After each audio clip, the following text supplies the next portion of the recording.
It's December 22nd, 1882, and another remarkable event is about to be uncovered by Arion, Rebecca, and Olly, the Retrospectors.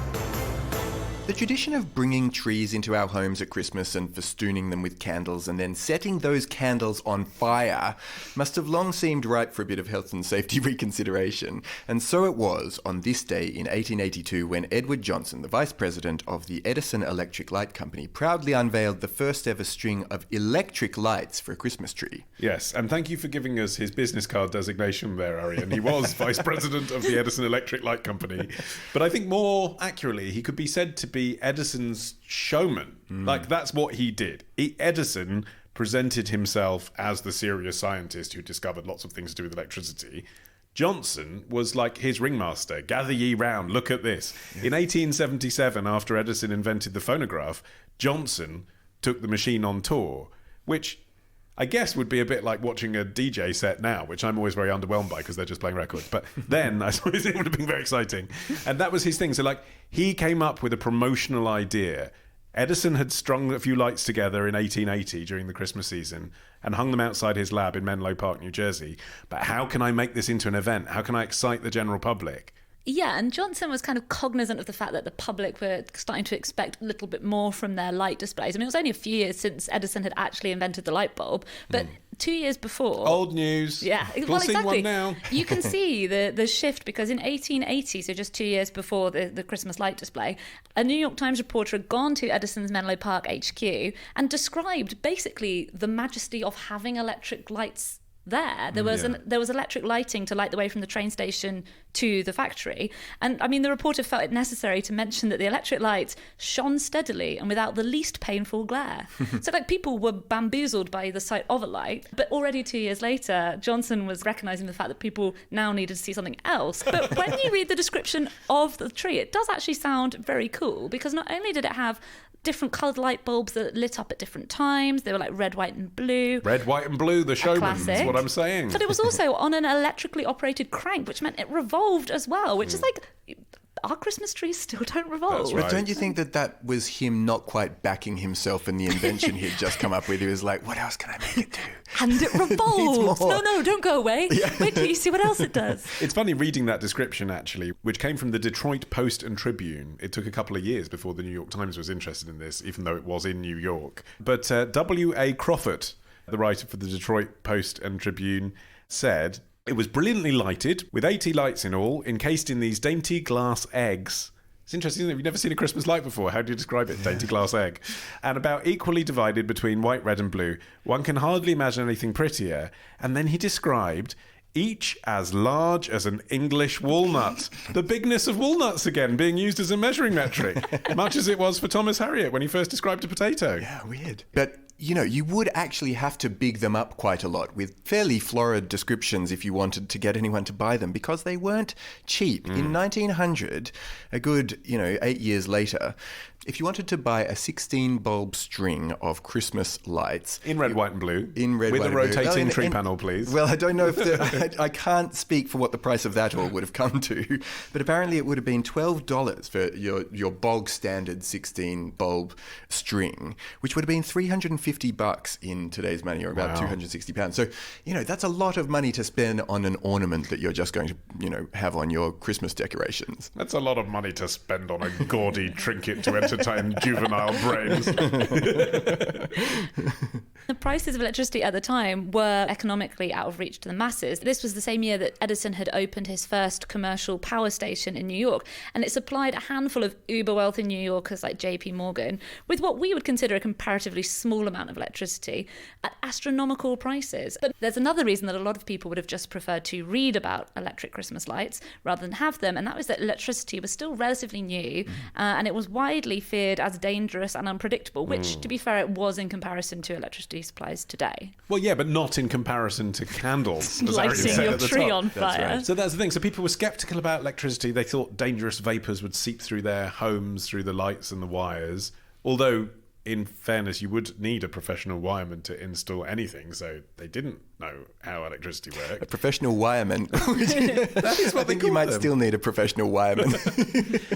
But the alternative for centuries before that, was putting a candle on a tree. Yeah. I know that it wasn't until the 1870s in America that fresh-cut trees were being sold to go in people's homes, so the trend had only been around really for a couple of decades in the States. But there are documented references to having a lit tree from around 1660, and for all of those centuries, the trees were routinely decorated with real candles, lighting a fire on resin-rich flammable wood inside your home.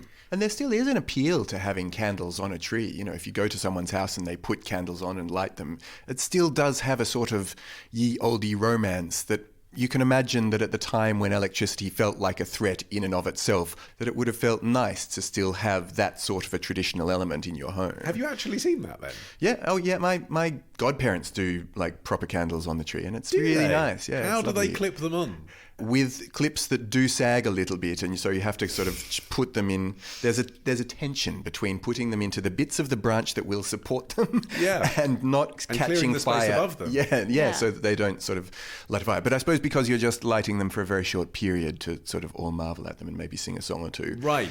Well, this is the thing that I think the modern day candle lighter fails to understand, is apparently in the old days people would like sing a song literally 3 minutes and then blow it out, maybe 30 minutes tops. Right. You know, you type candles on a Christmas tree into Google now and it's just loads of stories of like pensioners getting smoke inhalation and being shipped off to hospital because they've just replaced their electric lights with candles. Most families that did light candles on their Christmas tree would keep a bucket of water beside the tree just in case. The old-fashioned romance of a traditional Christmas. Not well advised with the electric alternative. One of the reasons that electric lights, and I'm talking here about as decorations, not as the essential things we all used to see, caught on, is because General Electric were unable to copyright their pre-assembled lights in the 1920s because the product was based on knowledge that an ordinary wireman, Arion, there's that word again. Oh, wow, that's the word they thing. use. That an ordinary wireman possessed. That was the verdict of the patent application judge. I don't know who judged about that. Judging man. Ruled in favour of the wireman.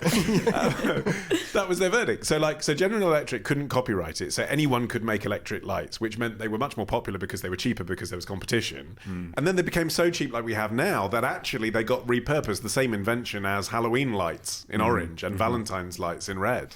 You know, Edison didn't actually invent the light bulb, but it was kind of the confluence of a bunch of the tech that he did either develop or perfect that created an electric light bulb that was serviceable with Johnson's ability to market it in intelligent ways like this.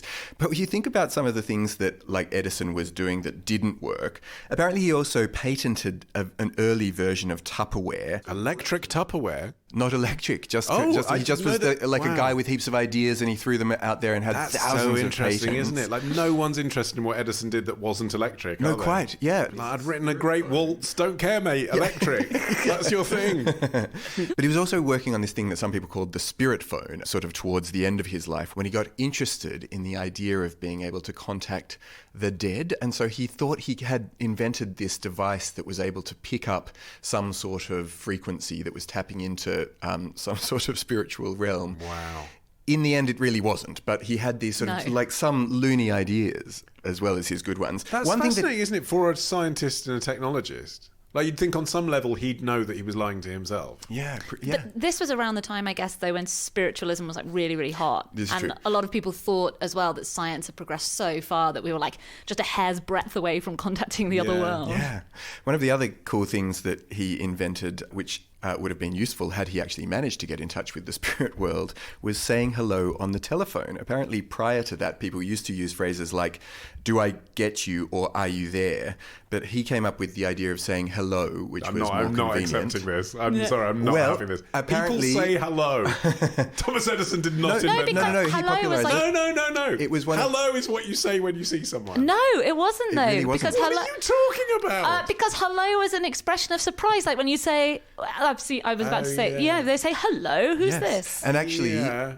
simultaneously, Alexander Graham Bell had an idea of what he thought people should say to one another, ridiculous. which was ahoy. Ahoy! Yep. That was his preferred phrase, and I'm just sad that, Adele's number wasn't named after that fun phrase. If she was using Edison's phone, it could have been ahoy from the other side, couldn't it? Oh, that's brilliant. Tomorrow.